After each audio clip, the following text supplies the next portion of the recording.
Well, thank you. You know, I always say a budget is a statement of values, and I know that President Biden will draw a sharp contrast with the extreme slash and burn rhetoric that we are seeing from House Republicans. I expect President Biden's budget to show his values are where they have always been, with American families. I expect him to be focused on the questions that I hear from folks back in Washington State, like how can we keep our country safe? How can we stay competitive? And how do we give every family a fair shot to succeed and every kid a brighter future? Now, I'm glad some Republicans have acknowledged that maintaining strong defense investments is important, but let's get one thing straight right now. That is literally only half the equation. There is a really straightforward reason we have historically maintained parity with defense and non-defense discretionary spending increases, and that is because these programs are directly related to every single one of those questions I just mentioned.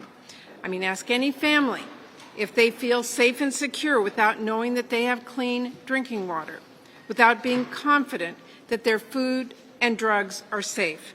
Ask parents if they feel secure when they are forced to choose between putting food on the table or getting medical care.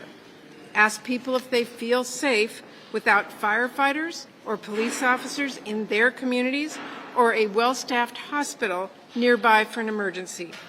And when it comes to competing with our adversaries on the world stage, we just cannot get the job done if we don't invest in Main Street, small businesses, and our farmers as well. And we cannot compete if we aren't investing to win the clean energy race and further reduce our need for foreign oil. We can't compete if we don't invest in our kids and make sure all of them can get a great public education and pursue their higher education goals. And we obviously cannot compete if we don't invest in our American workers, those ones that we need to build those new roads and bridges and to make all those new semiconductors.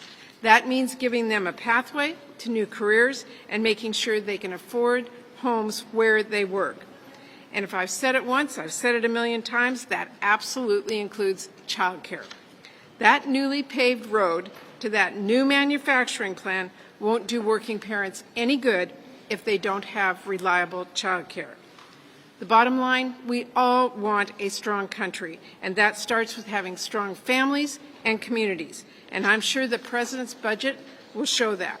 Here in the Senate, we are going to be working to move our spending bills forward in a bipartisan, timely, responsible way that meets the needs of our families and communities. That means holding hearings and markups and bills on the Senate floor. And you better believe the Appropriations Committee is going to be darn busy. With that, I will turn it over to Senator Whitehouse.